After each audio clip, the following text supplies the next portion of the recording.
Okay, because we had problems the week before and they thought they had taken care of it. Interruptions. Didn't check with anybody to see how it went, so. And I had a run on there. Good evening, everybody, and welcome to the Common Council meeting for Tuesday, January 12th. Please join me in the Pledge of Allegiance.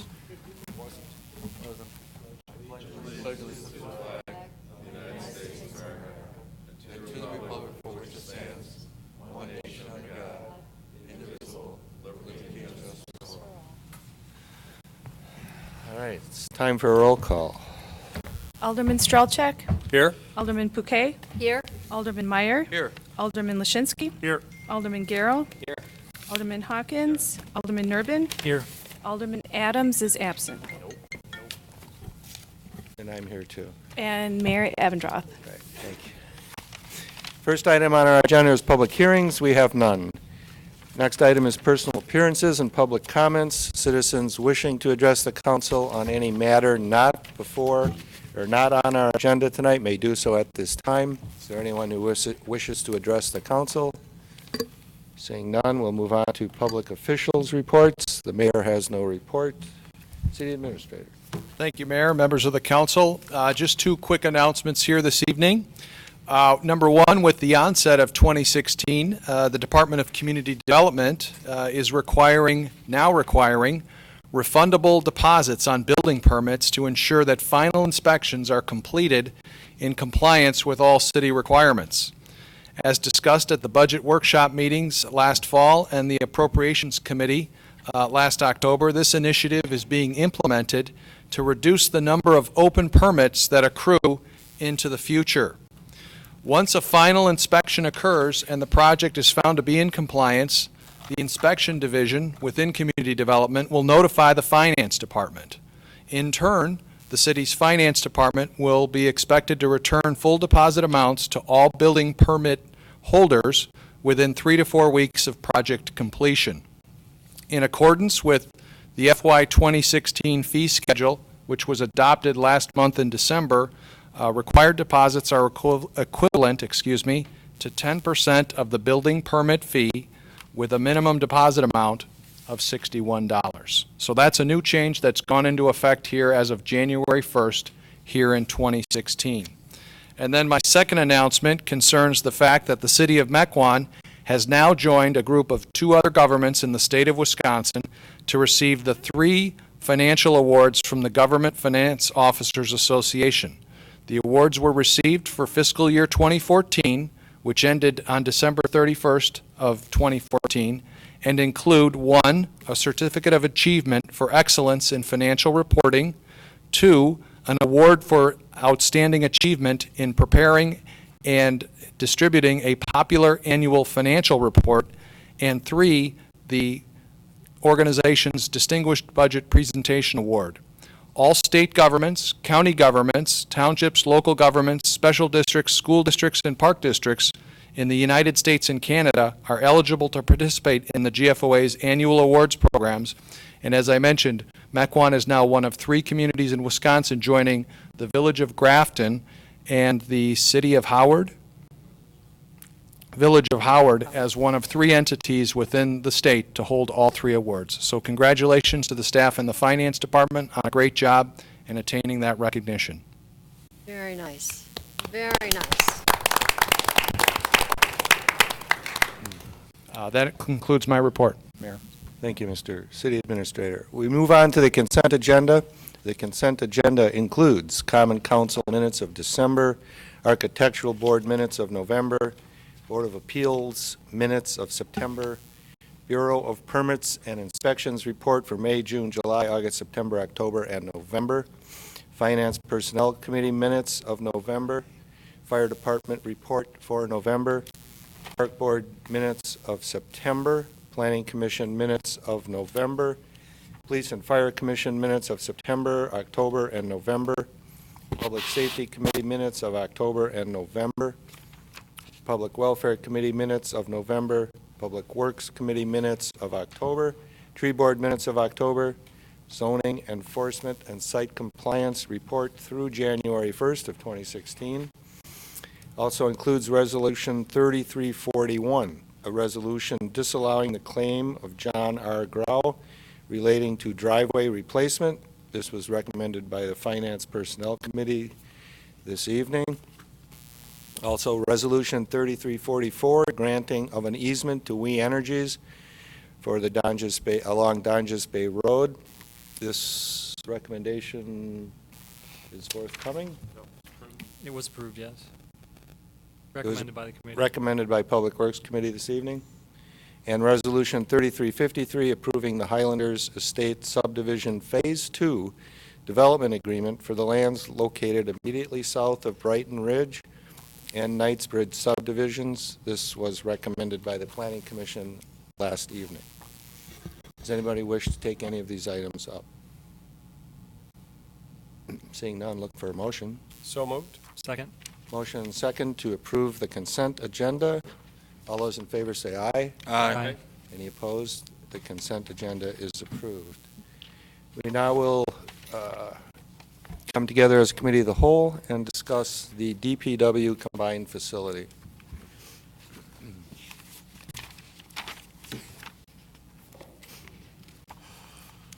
Good evening. Since we last met, several things have moved forward with the combined facility.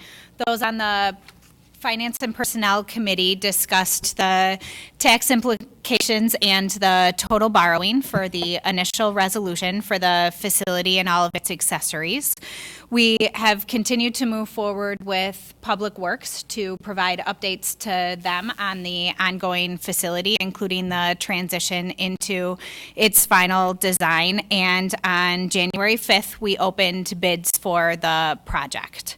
Unfortunately, those bids came in higher than the estimate, so we're here before the committee tonight to discuss what impacted those or resulted in those increases, how we as staff recommend moving forward with the structure for the potential award, and ask for the committee's consensus on both the combination of that and the potential to move forward with an increased borrowing over that was originally anticipated. We've provided an amount of detail in your packets here that I'm happy to discuss, but the overwhelming results of the bids were that we had 7 bidders, which is a great cross-section for a project of this size.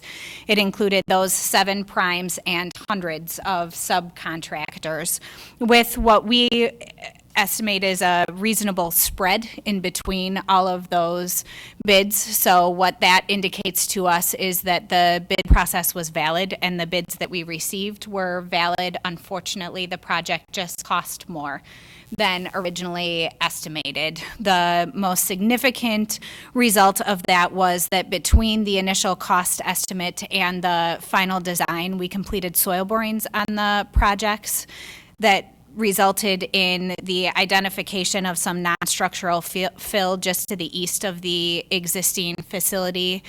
Makes a lot of sense now as we look back at how we constructed that facility originally, that we likely cast aside the spoils that we dug out for the existing facility and put them in the location that they've now been identified. It resulted in the need for over 2 foot of fill to be removed underneath the section of the addition on the building, which was a cost that was not anticipated in the original cost estimate.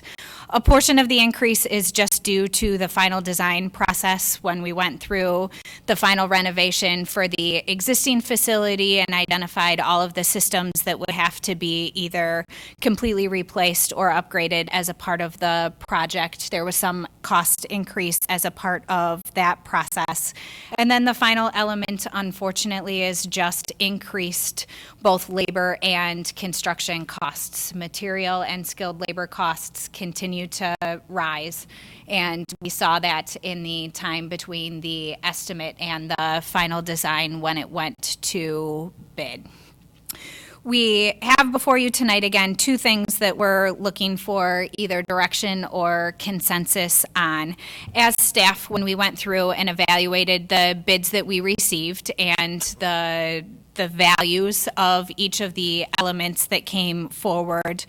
The two things that stuck out to staff as items that were not in line with what we anticipated for the cost of the project were the warm storage facility in the back that's located by the salt storage dome that was anticipated to be constructed, came in at a much larger cost per square foot than we would receive, we anticipate, in value.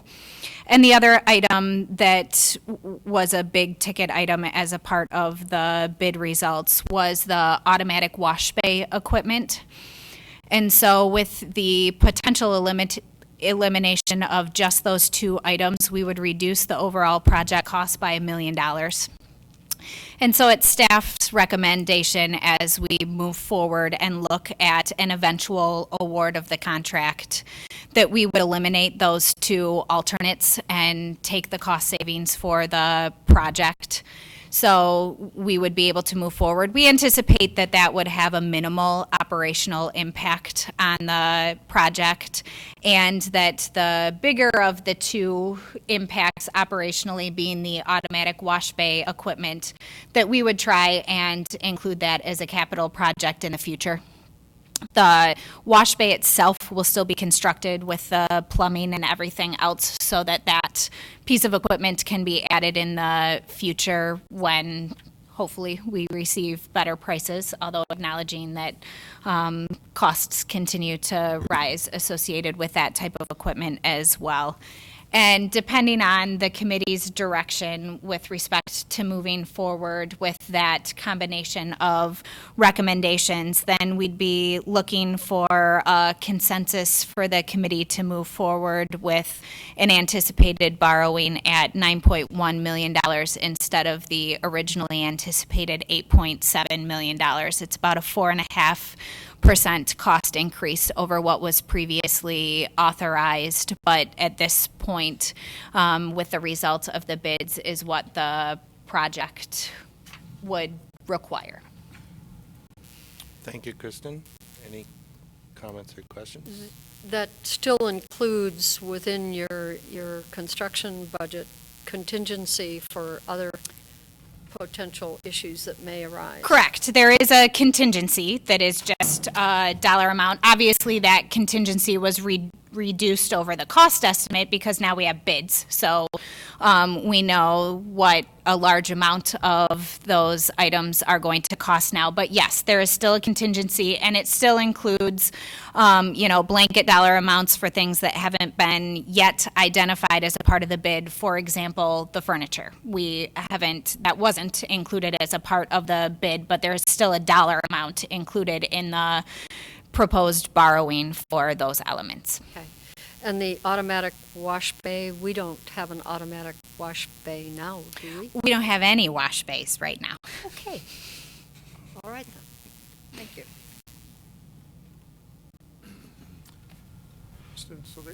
So they have allowances built in for furniture and other things that are yet to be decided upon? Correct. We have two components, I guess. We have the contingency that would include when construction happens, you find additional things that you didn't anticipate. So we still have a contingency that we anticipate should be able to cover any of those unexpected costs. And then we also have coverage for those items that were not a part of the bid, but that would still be required for the facility to be complete and house all of our combined operations. The biggest example, I guess, being the furniture, but also includes other fees, including, the construction management and things like that aren't a part of the bid, but are ultimately a cost to the project. Any other comments or questions? Alderman Meyer. In looking at the bids, if you're saying that we have a contingency amount, the 7.8 that we had originally thought it would be, or the 8.6, that included a contingency amount. Correct, a larger contingency amount. Right, but the estimates from the different construction companies exceed that, and where does the contingency funds then fall into that? The contingency funds fall into that category of the special items. That includes the anticipated construction management fee, the state plan and printing fee, the geotechnical fees, the gas and electric service fees, and the contingency. So in their bids, whatever their bids are crossed over there, each one of these is including $354,000 in their bid for contingencies? No, the bid itself is a combination of that total base bid and the sum of alternates. So in that chart, the total building costs is the total of what we saw for all bids, but does not include a contingency. The contingency is included in that next line of special items. Okay.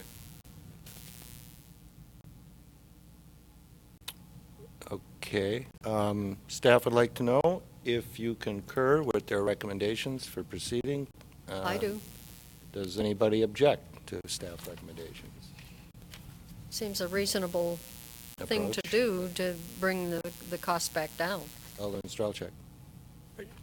I guess I've just got one question. We took out some special items, but if you look at the project estimate at 7.8, and I just did round figure numbers, and like the lowest bid at 9.4, there's about a 20% increase in cost for the actual structure itself based on the bid. Labor's gone up 20% in the last year, I guess, or? No, again, we anticipate the largest portion of that increase having come from the requirement to remove that non-structural fill. Okay, and do we have an approximate dollar amount on that, just for discussion's sake? I believe the estimate was in the realm of $400,000. That would take us up to that amount. Yes. All right, thanks for that clarification. I just wanted to be sure of that. It seems reasonable. I'm just clarifying. Okay. Nobody objects? Good work, and carry on. Good job. We'll now take up ordinances. First one is ordinance 1452, text amendment to the City of Mequon, Chapter 58 zoning code relating to definitions and the use of single-family dwellings in the residential zoning districts. This has to do with short-term and long-term rentals of single-family properties. This was tabled by Planning Commission in June. The first reading was at the Common Council in June. It was tabled at the Common Council in July. It was recommended by the Planning Commission in July, recommended by the Public Welfare Committee in November, and this is a first reading. Ordinance 1462, an ordinance amending Chapter 30.94 and 30.96 of the Mequon Municipal Code as it relates to the regulation and issuance of fireworks permits. This was recommended by Public Welfare in December, and the first reading was at the Common Council in December, so this matter is before us. Move To approval. approve. Second? We have a motion and a second to approve. Is there any discussion? Alderman Urban. I just wondered if there was any discussion regarding a time at which displays of fireworks would end on New Year's Eve. We've capped it at 11 p.m. for every other possible scenario. It says except for New Year's Eve, but there's no modifying statement. So I don't know, they could theoretically go on till 2, 3, 4 o'clock in the morning. Thought maybe we should We just expect that, yes. Could just maybe tidy that one up and put a 12:30 or 1 a.m. I'm not sure what people's feelings on that are. We should probably add in, probably 1 p.m. would be 1 a.m. 1 a.m. Okay. I'll make a motion for an amendment to add 1 a.m. behind the New Year's Eve display then. I'll second that. Okay. The motioner and the seconder, would they accept that as a friendly amendment? Accept it as a friendly amendment. Okay. So now we have an ordinance with a friendly amendment. Is there any other discussion? Seeing none, call the roll. Alderman Strelchak, Aye. Alderman Pouquet, Aye. Alderman Meyer. Aye. Alderman Lashinsky. Aye. Alderman Garrow. Aye. Alderman Hawkins. Aye. Alderman Nurbin. Aye. 7-0, and that is adopted. Ordinance, Before we continue, I just had a question on 1452. We all received a letter from Adam Garrell. Would this be included in next month's packet for that ordinance? Should be. Should be? Okay, good. Thank you. I spoke to him, too. Oh, good. I'll tell you about that. Ordinance 1465, amending Article 34, Section 24.34, paren 5 of the City of Mequon Personnel Code pertaining to reimbursement for meals.